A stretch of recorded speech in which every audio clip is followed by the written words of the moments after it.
All right, welcome to The Explainer. Today, we're diving deep into what it really takes for a foreign entrepreneur to start a business in Japan. It's a journey with some pretty specific and maybe even surprising steps. Let's get right into it. So let's kick things off with a question I hear all the time. Can you just put down a big pile of cash to get residency? You know, one of those so-called golden visas? And the short answer? It's a big, fat no. Japan's system just isn't built that way. It's based on a completely different philosophy. Yeah, this quote really hits the nail on the head. Japan isn't looking for someone to just park their cash. They want people who are going to roll up their sleeves and actually run a business on the ground. This one idea shapes the entire visa process.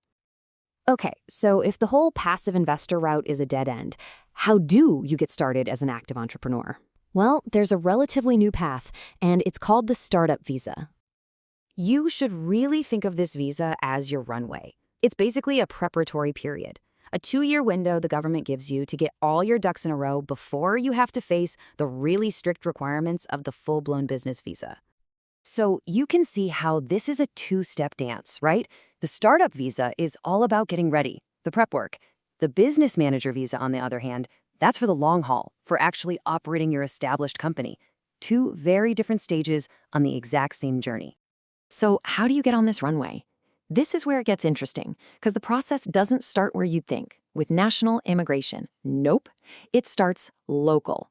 You have to find a certified city or prefecture, get them to approve your business plan, and only then can you go to the main immigration office. The whole system is built around that initial local partnership. It's a really key detail. All right, so the startup visa is the runway, but where are we trying to take off to? For pretty much every entrepreneur, the final destination is the business manager visa. And I really want you to focus on that word active. You know, back in 2015, Japan officially changed the name of this visa.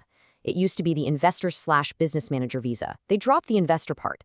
That wasn't just a minor tweak, it was a huge signal that this is for hands-on leaders, not silent partners. So to get this visa, you've got to prove your business is the real deal.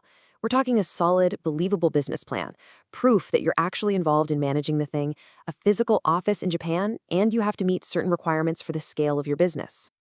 And let's just pause on that office requirement for a second, because this is a huge one. This trips so many people up. Japan needs you to have a real physical office space. A co-working desk, a P.O. box, a virtual office, none of that is going to fly.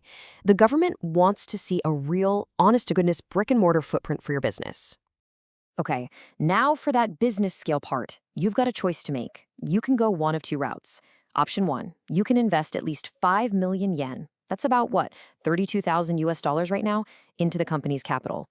Or, option 2, you can hire 2 or more full-time employees who already live in Japan, so you can show your commitment with cash or by creating jobs. Your call.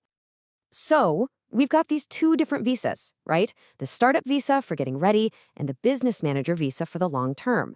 So, how do they actually connect? How do you get from one to the other? Well, this is the bridge. The startup visa is the stepping stone to the business manager visa. That whole 2-year grace period we talked about, that's your time to get everything in order. It's your window to find that office, raise the capital, or hire your staff. One is literally designed to set you up for the other. And look, this isn't just some theory on a piece of paper, it's actually working. These numbers, as of May 2024, show that over 700 people have gotten this startup visa.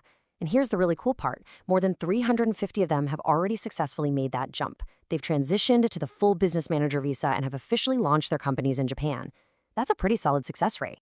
But let's be real for a second. Just because the path is clear doesn't mean it's a walk in the park. There are some very practical things you'll face on the ground. So let's talk about the hurdles and some recent changes that are actually designed to help. So while you're on that temporary startup visa, you might find that basic stuff, like opening a bank account or even renting an apartment, can be surprisingly difficult. But the good news is the government is paying attention and adapting. For example, there was a really important change in April 2023. It basically makes visa renewal more flexible. If your new company is in the red for a bit, which, let's be honest, is totally normal for a startup, you can still get your visa renewed as long as you can show that you've got potential for future growth. So, we've seen how Japan's whole visa system is very deliberately built to attract active, hands-on entrepreneurs. And that very specific focus, well, it leads us to a really fascinating question about the future. And that brings us to our final thought for today. What if Japan did decide it wanted to compete for that passive global capital that fuels so many other startup hubs around the world? What would have to change? Not just in the visa laws, but in the whole business culture, the entire startup ecosystem. It's a huge question, and the answer could really shape the future of innovation in Japan. Thanks for tuning in.